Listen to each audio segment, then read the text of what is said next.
Quiero presentarle a quienes nos acompañan hoy día.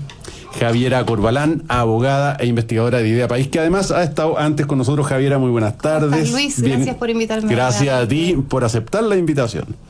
Nos acompaña también Rosario Vidal, ella es cofundadora del movimiento Mujeres Reivindica, que ya nos vas a contar, Rosario, de qué se trata. ¿Cómo estás? Muy bien, muchas gracias por la invitación. Oye, vamos a dar la bienvenida a nuestra cuarta panelista del día de hoy, Ana Victoria Quintana. Ella es abogada, ex fiscal, y representa a los padres de Carolina, un bebé fallecido en el Hospital Gustavo Fricke, y que va a dar paso a la primera tanda de este programa. Ana Victoria, ¿cómo estás? Muy buenas tardes. Hola, buenas tardes. Gracias por acompañarnos. Gracias por la invitación. El tema con el que vamos a abrir el programa de hoy es bastante trágico. Se trata del fallecimiento de una bebé, Carolina, que tenía... Catalina, perdón, que tenía trisomía 18. Sí. El bebé falleció poco tiempo después de haber nacido. Rosario, confírmame, ¿cuánto tiempo después del nacimiento? Ella nació el 28 de abril del 2022 y falleció el 6 de mayo, si no me equivoco. Sí, de mayo. Del 2022 también. O sea, prácticamente 2 semanas después. 10 días. Unos 10 días, sí, más o menos.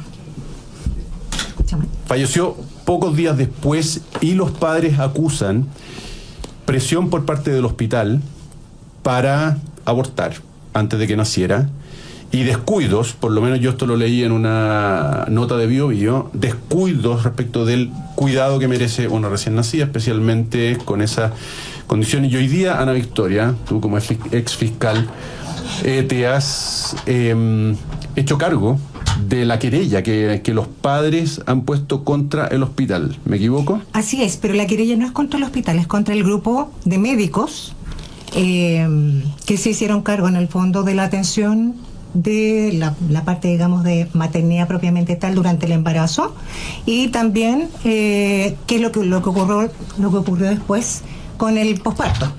Es en contra de los médicos porque es una querella por un cuasi delito de homicidio. ¿Puedes contarnos un poco más detalles dentro de lo que se pueda contar? Porque me imagino, y lo entiendo perfectamente, que hay un rango de privacidad en todo esto importante, pero de lo que se pueda contar para que yo, por lo menos aquí en el panel, que no sabía nada antes de conocerte, y la audiencia puedan enterarse un poquito más de los detalles de este caso, y después vamos a ampliar, porque yo en la misma nota de BioBio, estoy citando la fuente, vi a Rosario Vidal, que encabeza esta organización, esta agrupación Mujeres Reivindica, que se había hecho, no sé si parte está apoyando a los padres, pero decía Rosario Vidal, estos casos ocurren con mucha más frecuencia. Yo quiero entender que aquí hubo una suerte de, ¿cómo llamarlo? Bueno, cuasi delito, ¿no? Un cuasi delito para terminar con la vida de una criatura con trisomía 18. Mira, nosotros hicimos la presentación de la querella efectivamente por un cuasi delito de homicidio. Es en contra son aproximadamente 5 o 6 médicos, que son básicamente los que tuvieron la atención durante el embarazo y también luego de que nació Catalina.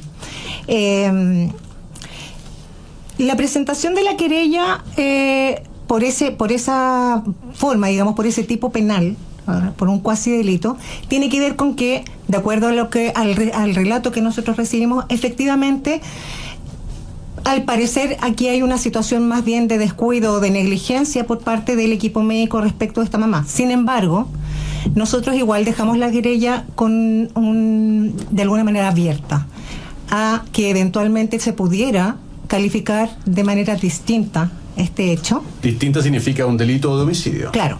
O sea, no cuasi delito, sino no delito. No culpa, sino dolo, mala intención. Exacto. No negligencia, sino mala intención. Exacto. ¿Y por qué? ¿Por qué? Fundamentalmente porque estimamos, y eso lo conversamos con los papás en su oportunidad, y también, bueno, con Rosario y otro grupo de mamás que han pasado por situaciones como esta. Primero, no sería la primera vez que ocurre una situación como esa. Y segundo, hay una presión directa, reiterada, permanente, yo te diría contumaz, para que esta mamá decidiera la interrupción del embarazo por la causal 2 de inviabilidad, ¿no? Por inviabilidad, exactamente. Entonces, se parte con el diagnóstico de trisomía, finalmente se confirma más o menos en abril que le hacen una ecografía Doppler Y se confirma efectivamente, porque lo que inicialmente habían visto era algo que, de acuerdo a lo que hemos estado viendo, es como habitual en este tipo de situaciones, que es una translucencia nucal. Eso fue lo que primero pudieron verificar los médicos. Posteriormente, a raíz de una ecografía que se le hace más o menos en abril, se puede confirmar que efectivamente Catalina venía con una trisomía. En ese momento deciden derivarla al sistema público, porque ella inicialmente estaba siendo atendida por un médico particular. Deciden enviarla al sistema público, que es particularmente el Hospital Gustavo Fricke, y ahí ella comienza a ser atendida por un equipo médico. Y aquí es donde empiezan, en el fondo, porque inicialmente a ella le habían explicado que podía ser una causal de interrupción de embarazo y ella lo rechazó. Eso lo hizo su médico particular inicialmente. Sin embargo, ya cuando ella ingresa a la atención en el sistema público, no es una información la que se le proporciona, sino que derechamente esta información ya iba envuelta de presiones, como por ejemplo, ¿para qué vas a continuar si tu hija va a morir igual? ¿Para qué seguir adelante si no va a durar nada? O sea, y además de manera bien cruda, por lo menos de acuerdo al relato que ella nos entrega y que es el que nosotros además señalamos en la querella, de una manera bien cruda, bien ruda, y que en el fondo también desde el punto de vista humano es violento. O sea, hoy que se habla esto de la violencia obstétrica, particularmente hay agrupaciones, hay una serie de iniciativas para terminar con esto, y resulta que nos encontramos con una situación en la que una mamá que decide no abortar por una causal de inviabilidad, porque estima que su hijo o hija tiene derecho a nacer y a vivir los días que le corresponde vivir, entonces es presionada y maltratada. Entonces, luego de que se le informa esta situación y comienzan las presiones, le señalan, por ejemplo, que tenía un principio de preeclampsia, que también es una situación de riesgo en condiciones como esta. Ella tuvo que ir, porque ya le había empezado a generar cierta desconfianza en la información que le proporcionaban, va donde un médico, verifica y no tenía principio de preeclampsia. ¿Te fijas? Entonces, como que se van produciendo una serie de situaciones hasta que el día 6 de mayo en la mañana, un médico que, de acuerdo al relato de ella, le hace una atención muy rápida, determina que era necesario interrumpir sí o sí el embarazo en ese momento, porque básicamente la Catalina estaba en una situación de riesgo. Y en esas circunstancias, entonces, si no le sacaban tal cual la guagüita, entonces se podía morir. Esto es lo que le dijo el médico. Esto es lo que le dijo el médico a las 8:30 de la mañana, 8 de la mañana. Pasa el día prácticamente completo y es recién intervenida a las 11 de la noche, luego de que había sido informado de esto como la necesidad de una cesárea de urgencia. Entonces, ahí uno empieza a decir, bueno, ¿cuál era esa urgencia tan grande? Durante la cesárea, además, a ella le provocan una lesión en la vejiga. Y a raíz de esa lesión en la vejiga, ella, luego de que nace Catalina, pudo tener muy poco contacto porque tuvo que quedar hospitalizada y conectada a sondas. Y ahí es donde ella básicamente pierde, entre comillas, el control de lo que estaba ocurriendo con su hija. ¿Te fijas? Porque en el fondo ahí empieza a solamente recibir información de qué es lo que estaba pasando hasta que ella decide que la den de alta. A ese nivel, porque no podía ver a su hija. Entonces, una vez que logra eso, que logra que la den de alta, pese a encontrarse con una situación en que había sido ya afectada en la vejiga, recién puede tomar un contacto con su hija y saber qué es lo que estaba pasando. Y ella, durante el tiempo en que logra ver a su hija, ve cómo de a poco, según su percepción y según lo que ha ido viendo durante este tiempo, le fueron quitando soporte. Porque inicialmente, efectivamente, la Catalina fue trasladada a la UCI, estuvo con soporte vital, pero ella, durante el tiempo en que ya empieza a tomar contacto con su hija, ve que le van quitando soporte. Y en esas circunstancias, entonces, puede verificar que efectivamente hay un momento en que le dice una doctora que tome a su guagüita, y en ese momento la desconectan. Claro. Eso lo leí en la noticia. Y después la volvieron a conectar. La volvieron a conectar porque ella sufrió en ese momento una crisis. Tú comprenderás que ella lo único que había querido todo el tiempo era, de hecho, ella lo que había querido era que le dieran unos días más. Ni siquiera estaba haciendo, no sé, estaba pidiendo algo extraordinario. Ella estaba pidiendo que le dieran un poco más de tiempo a su hija a ver si se lograba estabilizar. De hecho, lo que había pedido era una semana más. Pero resulta que fue incluso amenazada por los equipos médicos de llevarla al comité de ética, o sea, en el fondo presionado. Rosario Vidal, ¿cuándo y por qué te hiciste parte de este drama? Nosotras llevamos más de 12 años funcionando como agrupación. Agrupamos distintas mujeres de distintas regiones, y el sentido que tiene es justamente defender los derechos de las mamás y que sean las mismas mujeres madres las que levanten iniciativas, detecten problemas, porque por muchos motivos. Y en este contexto estamos en contacto con varios grupos de mamás que tienen hijos con cáncer, mamás que tienen hijos con trisomía. Fuimos parte de la Ley Mortinato. Y en el monitoreo que hacemos, por ejemplo, de la ley de aborto a 3 causales, era muy frecuente escuchar que justamente este grupo de mamás que está en causal 2, por inviabilidad fetal o malformación congénita, es una práctica común que reciban ese tipo de comentarios de parte del personal de salud. ¿En el frique o en distintos...? Extendido, pero particularmente a través de una agrupación que se llama Tricolibrí, que está a cargo de Ángela Buca, que está en la quinta región. Nos llegan muchos casos de los hospitales públicos de la quinta, y ahí se repite mucho el Gustavo Frique. Y particularmente es muy difícil generar las denuncias, las querellas, las demandas en estos casos, que de verdad llevamos más de 5 años escuchando historias muy similares. Porque las mamás que pasan por este tipo de experiencias se encuentran con que tengo más hijos que preocuparme, están totalmente traumatizadas con lo que han experimentado. Y por ejemplo, una mamá me contó: yo cada vez que vuelvo al hospital, yo me empiezo a sentir mal, empiezo a vomitar. Entonces, ¿cómo le vas a pedir además que sigan un proceso judicial?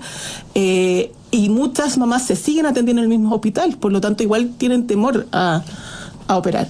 Y ha costado mucho, pero gracias igual al ejemplo de Jimena, que ha puesto esta primera querella. Jimena es la mamá de Catalina. Sí, Jimena y Eduardo. Con mucha valentía, y tienen una guaguita chica de 1 año. Otras mamás están animándose a lo mismo. No han llegado más casos que son muy similares. Uno involucra al mismo hospital y se repite el patrón de los comentarios que señalan son muy similares. ¿Te conviene abortar? Es lo mejor porque es lo mejor para tu salud.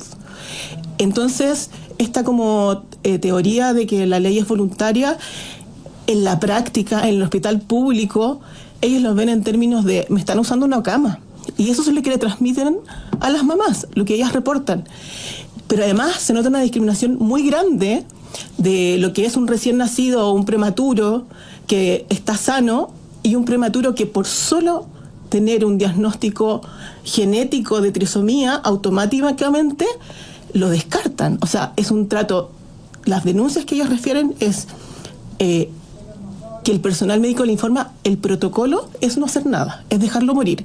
Y ese dejarlo morir pasa por situaciones sumamente graves. Perdona, esto sería la interpretación de lo que ocurre en los hechos. Eso es lo que reportan las madres con las cuales estamos en contacto. Claro, porque no hay nada escrito, no hay nada parecido. Pero, un momento, el año pasado, por ejemplo, está el caso de Marlene Gallardo, que salió a la luz pública, que justamente en el hospital FIC se atendió. También un caso de trisomía 18, su hija Olivia, que también recibió presión para abortar, y de hecho ella interpuso un recurso de protección frente a la Corte de Apelaciones para que tuviera hospitalización domiciliaria. ¿Por qué? Porque en el fondo la guaguita nace con trisomía y viene este enunciado de que no hay que hacer nada, y la dejan sin ninguna atención, siendo que con atenciones muy mínimas se podría dar, por último, un proceso paliativo de acompañamiento. Pero particularmente en este caso, nosotros sabemos que son casos excepcionales los que las guaguitas en trisomía 13 y 18 sobreviven. Un 10% está bien, pero no se siguen pasos mínimos. Por ejemplo, si la guaguita sobrevivió 12 horas, por ejemplo, Catalina lloró al nacer. Catalina se movía. Y lo que dicen los médicos es que en realidad no hay nada que hacer. Entonces, no se pasa por procesos que el resto de los niños que no tienen este diagnóstico sí pasarían. Ana Victoria, ¿en qué está el caso? La verdad que está recién ingresada esa querella, todavía no hay mayor información salvo que la Fiscalía... ¿No la han declarado admisible? ¿No? Sí, está declarada admisible y la Fiscalía la tiene ya en su poder, digamos, con diligencia de orden de investigar, pero no se puede ver mayormente porque está recién iniciándose, donde no tenemos ninguna información todavía. Nosotros lo que sí tenemos son algunos documentos que vamos a hacer llegar próximamente, que son fichas clínicas, etcétera, donde efectivamente se ratifica, por ejemplo, que Catalina nació llorando. Entonces esas son cosas que son relevantes para la investigación y que es algo que a mí me interesa mucho poder relevar de esto. Los papás de Catalina lo que buscan es que se esclarezca el hecho, que se esclarezca el por qué ocurren estas cosas y que no ocurra más. Claro. Porque en el fondo ellos sienten que su hija y que muchos niños en esta condición son descartados. Son descartados y además de una manera muy inhumana. Entonces, uno en general como que no existe información sobre que esto ocurre y ocurre. Y ocurre como nos han informado en otras organizaciones de mujeres, se agrupan entre ellas porque tampoco existe un acompañamiento real y efectivo de por ejemplo, psicológico. Claro, en el papel te lo encuentras, pero no lo hubo. A propósito de lo que cuenta Ana Victoria, y te aprovecho de agradecer a ti y a Rosario el hacer presente este testimonio aquí hoy día, quisiera animar a las personas que nos están escuchando a que sigan una cuenta de Instagram que se llama OVO, seguramente ustedes la conocen, el Observatorio de la Violencia Obstétrica en Chile, que justamente recoge casos como estos y ven cómo las mujeres embarazadas y que están a punto de dar a luz sufren una serie de violencias, no necesariamente como este caso que es una presión indebida por abortar, que eso en sí mismo ya es un tipo gravísimo de violencia obstétrica, sino que otras cosas, de repente presionar excesivamente para que la persona se someta a una cesárea, por ejemplo, cuando a veces no hay razón suficiente para eso, o a veces ya casos más graves y los conocemos, llega de repente un adolescente de 15, 16 años y le dicen, bueno, no te gustó abrir las piernas, por ejemplo, entonces ahora tienes que sufrir lo que es un parto. O sea, faltas de respeto a la mujer que está pariendo, ya sea porque su hijo viene con algún problema o por alguna condición de la misma mamá. Entonces yo creo que casos como estos, por dolorosos que sean, nos permiten abrir los ojos a lo sistémico del problema. Entonces eso, uno, recomendar seguir al Observatorio de Violencia Obstétrica. Dos, seguir a una investigadora llamada Gabriela Caviedes, no sé si les suena, que ha tratado este tema en Chile.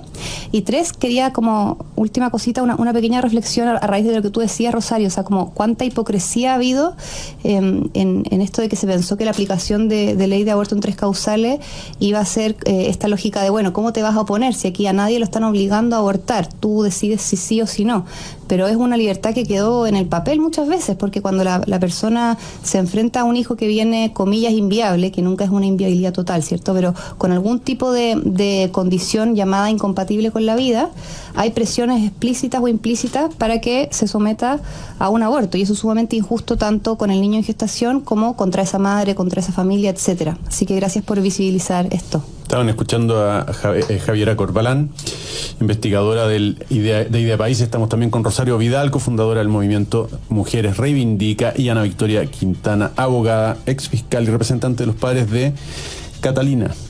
El bebé falleció en el hospital Gustavo Frique. Nos vamos a comerciales, pero a continuación seguiremos conversando con estas 3 tremendas panelistas aquí en Al Pizarrón, así que no se vaya, ya volvemos. Oye, nos quedamos, bueno, obviamente que se levantan muchas cosas, ¿no? Del dramático caso que nos que relataban en el primer. Y yo quería de ahí pasarme a ampliar un poquito la conversación, pero desde el mismo núcleo, y que tiene que ver con los apoyos con que cuentan hoy las mujeres en Chile. Básicamente, el resumen lo hago yo, me hago responsable. El dramático caso que señalaban tiene toda la apariencia de haber sido un infanticidio, ¿no? Porque en el fondo se descuidaron con condiciones mínimas para... Y en el fondo, porque antes no hubo una interrupción del embarazo, no hubo un aborto. Y lamentablemente son muchísimos los casos, no es el que nos contaban, de mujeres que llegan a esa situación dramática porque se sienten solas, porque tienen miedo de lo que va a pasar. Ustedes lo saben infinitamente mejor que yo. Y aprovecho de poner este tema, porque les voy a dar la palabra inmediatamente, en relación con la campaña presidencial, que de alguna manera ya está corriendo, y con las que en su momento fueron propuestas, que obviamente las sostiene el candidato José Antonio Kast en pro de la natalidad, ¿no? Que obviamente incluye el apoyo a las mujeres. Nosotros estuvimos viendo en Chile Atiende, existe un subsidio a la mujer embarazada. Yo no sé si la página está mal, pero dice que el subsidio va de 4 lucas a 21.000 pesos dependiendo de tu ingreso. Mensuales. Está bien, eso es, 4 lucas. O sea, si tú estás embarazada, el Estado te subsidia, te ayuda con 4 lucas mensuales dependiendo. Claro, desde 4 lucas según tu ingreso hasta 21.000 pesos según cuánto gane. Bien, se parece una burla, realmente. En fin, quería abrir la conversación para que nos cuenten un poquito de esto, porque es un tema, digamos, parece muy micro, pero realmente si uno lo mira en proyección, se da cuenta de que aquí hay una variable, vamos a decir, crítica para un Estado, una variable geopolítica crítica, que es la natalidad, ¿no? No es solo eso, evidentemente, pero tiene que ver con eso directamente, directamente, si los niños vienen al mundo a través de las mujeres. ¿Qué hace el Estado? No, obviamente no es el único responsable, y no sé si el primero tampoco, pero ¿qué hace el Estado para crear las condiciones? Bueno, hoy mucho que hablar porque... Rosario Vidal. De verdad, o sea, es la razón de ser que tenemos como agrupación, porque justamente durante décadas el Estado tiene una visión de generar políticas o a favor de las mujeres, en cuanto a tales, o a favor de los niños, y se genera como un vacío respecto de lo que significa la maternidad en sí, siendo que las brechas de género se ocasionan principalmente por el trato de la maternidad. O sea, las brechas de género afectan en los salarios. Tú ves, todos los estudios te muestran que existen, que una mujer cuando se convierte en madre pasa ahí a pasar la cuenta muchas veces, que ganan menos. El desarrollo de las mujeres se limita tanto en los estudios, posgrados, magíster, terminar los estudios, las oportunidades laborales desde que pides un trabajo se limitan. Entonces, es como bien incomprensible que el Estado durante tanto tiempo, teniendo el diagnóstico o elementos para hacer ese diagnóstico de cómo incluimos la maternidad, no lo hiciera. Y realmente es como sumamente frustrante que justamente sea a partir de la pandemia que es empezar a hablar de maternidad, que se promovieron más iniciativas de ley, que extendimos el postnatal. Lo bueno de eso es que justamente eso permitió que muchas agrupaciones de mujeres que estuvieron defendiendo los derechos de las mamás salieran a la luz, y que la agenda mujer, que estaba cooptada principalmente por políticas que son dirigidas a las que están mejor. Por ejemplo, el tema...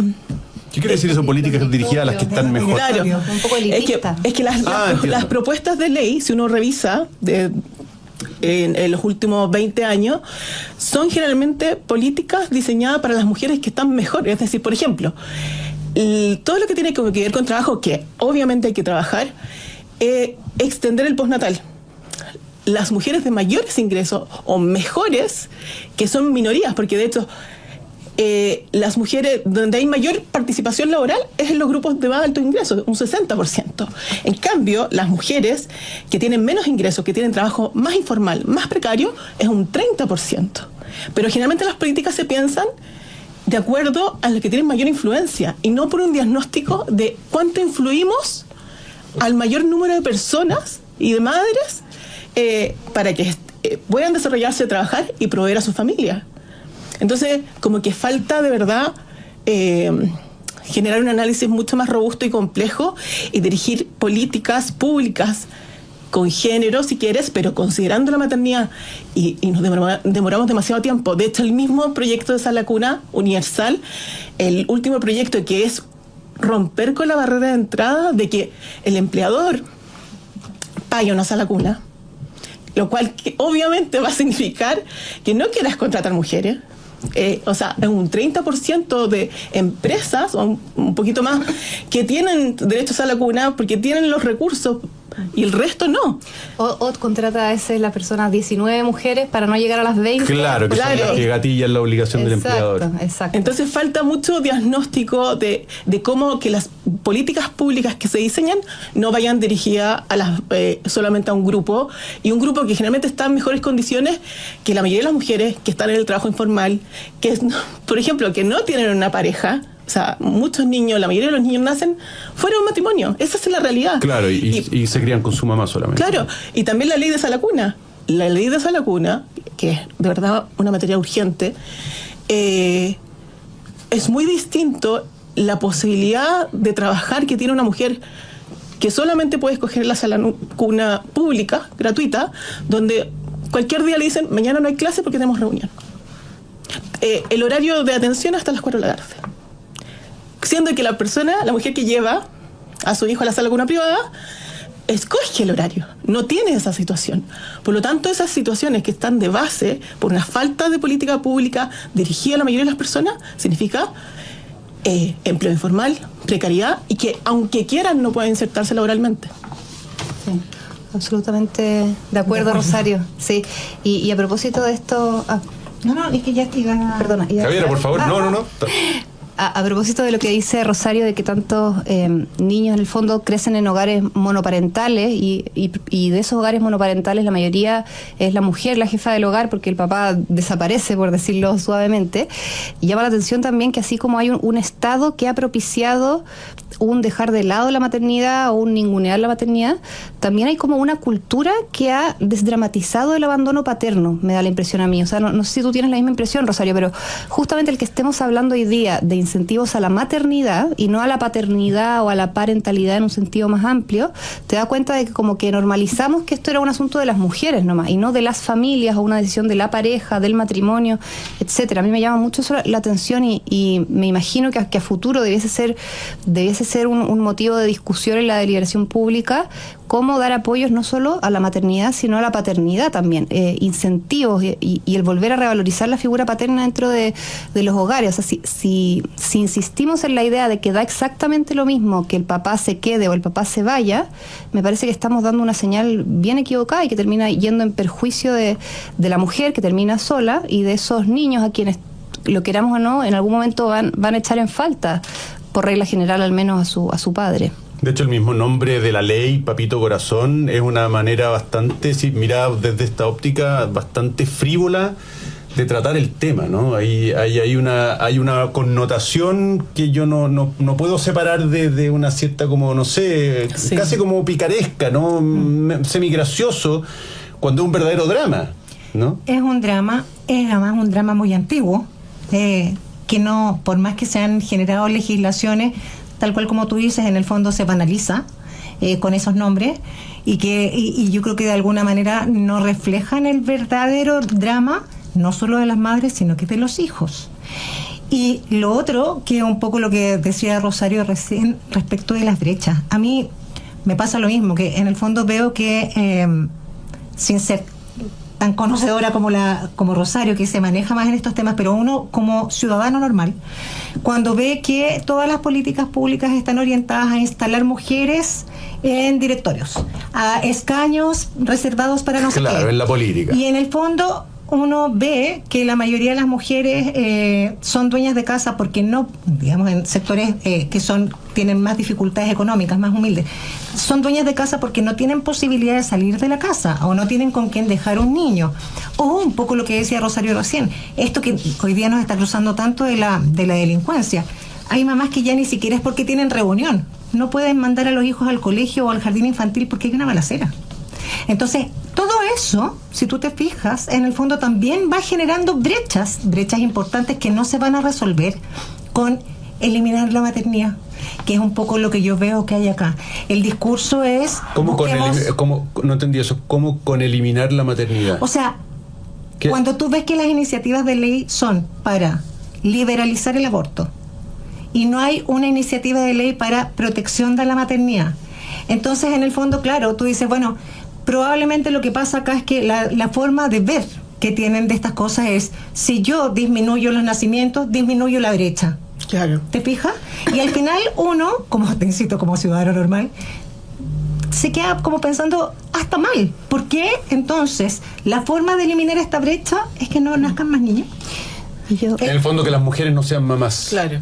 Claro, o sea, al final esa es la sensación que uno le queda. Es que ese ha sido el alineamiento de las políticas de los últimos 20, 30 años, de que en el fondo la mujer se ve perjudicada con la maternidad en su desarrollo laboral Y eso tú lo compruebas empíricamente, pero eso no es culpa de la maternidad, eso es culpa de cómo se le da un trato a la maternidad, cómo se margina y se le discrimina a las mujeres. De la organización social, eso que dices y lo mismo que decía Ana Victoria, o sea, si uno piensa que el hijo es un obstáculo para que la mujer se inserte laboralmente, tú conduces todo hacia allá. En cambio, si piensas, como dice, por ejemplo, la fundación Yo Quiero Estar, yo la he nombrado otras veces acá, ojalá la puedan seguir en Instagram, que ellas dicen, yo quiero estar, o sea, yo quiero estar presente en la vida de mi hijo, en el desarrollo de sus primeras etapas, etcétera, pero que eso no me obligue necesariamente a ausentarme de la vida laboral formal durante 20 años. Y estas mamás reclaman con justa razón que a veces el jefe o la persona que las contrató le dice, bueno, pero si usted tiene tantos problemas y se ve tan complicada siendo mamá, ¿para qué tuvo hijo? Esa es la reflexión, como la gran reflexión entre comillas, ¿para qué tuvo hijo? Esa es la pregunta, que es bien indolente. Tú escogiste ser madre, escogiste el lado malo de esto. Exacto, entonces escogiste ser madre, ahora paga el precio. Claro. Paga el precio, y el precio es ausentarte 20 años de la vida laboral o retirar a tu hijo de la sala cuna todos los días a las 7 de la tarde y no verlo, como que no hubiera grises, no hubiera matices, y en realidad los afectados con esto no es solamente esa mamá, esa familia, esos hijos, es toda una sociedad que se está quedando sin niños. No, si lo estamos viendo. ¿Y qué se puede hacer? Porque en alguna ocasión en este mismo programa, hace tiempo ya hablamos de la crisis demográfica, que obviamente está muy emparentado con lo que estamos conversando, es como otro ángulo. Yo creo que estaba y tú, Javier, aquí también. Con la Jesús. Claro. Y ahí yo me acuerdo, preparando un poco el programa, haber leído lo que hacen en otros países, y recuerdo muy particularmente, no sé si era el caso de Corea del Sur o Japón, en donde a las mujeres les pagan una millonada. Era Corea del Sur. Literal, era 1 millón o... No, era más, era creo que 17.000 millones por hijo, si no me equivoco, o sea, $17.000 por hijo. Claro, son 17 millones de pesos, es un montón, y sin embargo no se movía la aguja. Claro. Entonces mi pregunta es, yo sé que no existe la bala de plata, sé que es una pregunta complejísima, pero ¿qué hacer? Y de nuevo lo llevo porque este también es un programa de análisis de la contingencia, lo llevo un poco a la carrera presidencial. ¿Qué se podría esperar de las propuestas de los candidatos? ¿Qué puede resultar que haga una pequeña diferencia? ¿Qué es lo que es un voladero de luces? ¿Qué es lo que es un problema cultural de...? Yo creo que nada para estos efectos es un voladero de luces, o sea, yo creo que todo suma, incluso si no genera automáticamente el efecto incentivo, y es un acto de justicia, me parece a mí. O sea, que una familia se atreva a traer a un hijo al mundo hoy día con lo difícil que está Chile, si tú le pasas a esa familia 1 millón de pesos, 5 millones de pesos, sea que se mueva o no la aguja en la cantidad de familias que se animan a traer más hijos o no se mueva, eso es un tema, sigue siendo algo justo. Te fijas, es un acto de reconocimiento por un bien social que están aportando esos padres. Creo yo, no sé si te... Yo tengo alguna... Y lo último, muy chiquitito. Y eso obviamente no es lo esencial, no creo que el incentivo económico sea como lo esencial, pero no es un voladero de luces, es como una pieza de un puzzle de 100 piezas, no sé. Y otras piezas pueden ser los incentivos ya más de conciliación trabajo-familia, que hace mucho énfasis la ONG Yo Quiero Estar, por ejemplo, la famosa ley de teletrabajo, que ha tenido muchos problemas para su implementación, pero que avanza en una buena dirección, me parece, y que hoy día falta reformarla para que sea también aplicable al sector público, etcétera. O sea, ir conciliando la flexibilidad laboral con la corresponsabilidad madre-padre, con el factor más económico. O sea, yo creo que nunca está de más ninguno de estos elementos que se puedan desarrollar. No sé qué piensas tú. No, estoy de acuerdo ahí. Lo que sí a mí me genera ruido el tema de estas subvenciones, porque se entiende en un país que tal vez quiere incentivar la natalidad, pero no corrige el problema de fondo, que es las mujeres no se van a insertar laboralmente si no pueden compatibilizar su ejercicio de maternidad. Y no solamente pongamos caso a las mujeres trabajadoras, no hay razón para que las madres estudiantes no tengan derechos a la cuna, no tienen. Entonces, el problema más de fondo es cultural por una parte, pero también durante largo tiempo, yo creo que acá el Congreso tiene mucho que decir y mucho que aportar, no hay evaluación de políticas públicas genuina, real, con datos, que le dé a la ciudadanía la posibilidad de ir siguiendo qué efecto tienen las leyes que se promulgan. Porque, por ejemplo, la ley de sala cuna, hace 100 años que se promulgó, era una muy buena ley. O sea, el empleador que coloque una sala cuna y que sus trabajadoras, y se pensó por un lado en que no fuera un perjuicio económico para esas pequeñas empresas, pero por otro lado que las mujeres pudieran trabajar, perfecto, hace 100 años, tal como está. Pero al mismo tiempo el efecto que tiene es que encarece la contratación, y esa está súper diagnosticado, todo el mundo quiere cambiarlo, pero ese problema se repite con varias políticas públicas.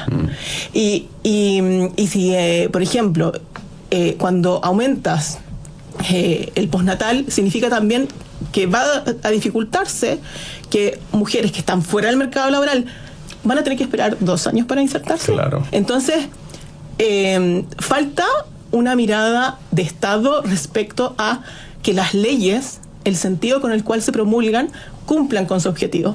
Estaban escuchando a Rosario Vidal, cofundadora del movimiento Mujeres Reivindican. Nos acompaña también esta tarde Javiera Corbalán, abogada e investigadora de Idea País, y Ana Victoria Quintana, abogada y ex fiscal. Todavía nos queda un bloque, vamos a interrumpirnos porque hay que ir a comerciales, pero de vuelta seguiremos conversando con este interesantísimo panel para cerrar la tarde. Así que no se vaya muy lejos, ya volvemos. El tiempo corre en contra de nosotros. Dejamos el panel anterior hablando un poco del abandono, ¿no?, en el que se tiene a las mujeres que quieren ser madres, que deciden ser madres. Y yo quería cerrar el capítulo no por ponerme trágico ni nada, sino por informarnos con otra ley que, mal que nos pese, produce un efecto parecido, se basa en una lectura parecida de la persona, de la sociedad, que es la ley de eutanasia.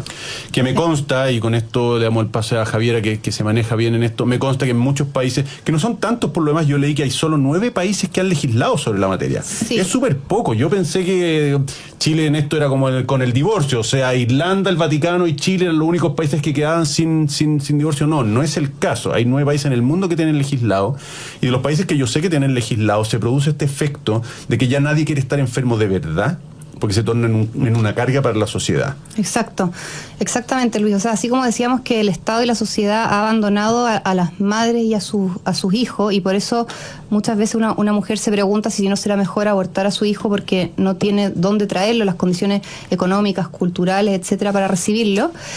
Y por tanto es muy sano atacar esas causas y no solamente cuestionar las leyes de aborto, ¿verdad? Acá pasa lo mismo. O sea, es importante no solo cuestionar estos proyectos de ley de eutanasia, que sí son muy cuestionables y muy criticables, sino también ver las causas. O sea, ¿qué nos hace normalizar o naturalizar que una persona quiera poner fin a su vida cuando está con una enfermedad grave, etcétera, está sufriendo? O la edad, etcétera. Y muchas veces, no siempre, pero muchas veces la causa que está a la base es el abandono. O sea, la cantidad de adultos mayores que en Chile se ha visto abandonados por su familia ha crecido exponencialmente, tal como mostraba el Mercurio hace 2 o 3 semanas. Y parece como bien hipócrita de nuestra parte que al final a esas personas le ofrezcamos casi como salvavidas de plomo, ¿me explico? O sea, así como a la mujer que tiene un embarazo vulnerable, tú le ofreces el salvavidas de plomo del aborto, puede pasar que un adulto mayor que está en soledad, que está sufriendo psíquica o físicamente, tú le ofreces salvavidas de plomo de la eutanasia finalmente. Esto lo ha reflexionado bastante un investigador del IES que se llama Manfred Svensson y un investigador de Comunidad y Justicia llamado Roberto Astaburuaga. Yo los invito a googlear a estas 2 personas y buscar sus columnas, ya que ven mucho este link entre abandono e incentivos a la eutanasia. Y recomiendo también, para ir ya más a lo jurídico, una minuta legislativa de Francisca Figueroa y Arnau Sarrá, que son 2 investigadores de Idea País, que muestran, entre otras cosas, cuáles son, y ahora ya me paso a lo estrictamente jurídico, cuáles son las 3 principales indicaciones del Ejecutivo en esta materia. Antes cuéntanos, Javiera, en un segundo, en qué está la tramitación de esta ley, porque sabemos que hay un proyecto en el Congreso.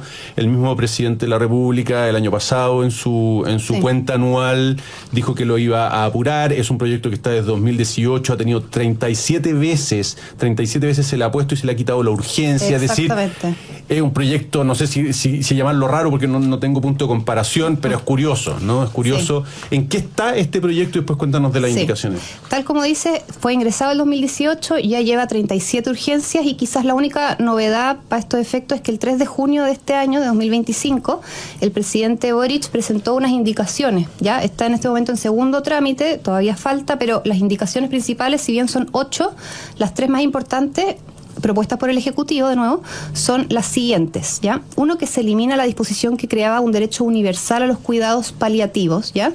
Hay toda como una discusión jurídica de si esto fue una buena o mala idea. A mí me parece que como señal es una muy mala señal, ¿ya? Los cuidados paliativos, muy cortitos, ¿qué son? Son estas formas de aproximarse a un enfermo que ya no tiene cura, ¿verdad? Pero que tú logras, como dice su nombre, paliar su dolor, tanto físico como psicológico, de modo que su muerte sea lo más digna posible, lo más acompañada posible, ¿ya? En Holanda, por ejemplo, disminuyó drásticamente las solicitudes de eutanasia cuando mejoraron los cuidados paliativos. ¿Ya eso qué significa? Que muchas veces el pedir la eutanasia no es sino como un grito de socorro, de auxilio. De desesperación, exacto. Entonces, esa indicación de eliminar el derecho universal a los cuidados paliativos de este proyecto de ley es una mala señal, me parece, ¿ya? Segundo, se elimina por indicación del Ejecutivo, la posibilidad de objeción de conciencia institucional. Ya eso también es bien grave, o sea, ya no solamente, o sea, lo que se proponía inicialmente era que no solo el médico dijera yo no aplico la eutanasia, sino que nosotros como clínica o nosotros como hospital, como centro de salud. Exacto, que es lo que pasa hoy día con el aborto y que fue ratificado por la Contraloría en el último reglamento de objeción de conciencia. Ese tipo de disposiciones no sería procedente para el caso de la eutanasia, ¿ya? Y eso de nuevo es un problema, porque si bien, como dicen, las instituciones no tienen conciencia en sentido estricto, en un sentido análogo sí tienen conciencia, en el sentido de que tienen un ideario, tienen unos principios que los rige y es como lo básico del derecho de asociación, ¿verdad? Y lo tercero, se amplía el concepto de elegibilidad. ¿Eso qué quiere decir? Y esto es súper grave. Ya no son solo las enfermedades las que te facultan a ti para pedir la eutanasia, las enfermedades terminales, por ejemplo, sino también las condiciones, ¿ya? Condiciones graves e incurables. O sea, se vuelve más ancha la manga para ver quién califica o no como posible solicitante de la eutanasia. Ya, o sea, en el fondo son indicaciones que van en esa dirección, o sea, ampliar la eutanasia en vez de restringirla. Ya, alguien podría decir, bueno, ¿cuál es el problema? Si son personas que solicitan su propia muerte, no estamos como frente a personas que, no sé, en otros países pasa que yo puedo solicitar la muerte de mi padre. Claro. No, son personas que solicitan su propia muerte, ¿ya?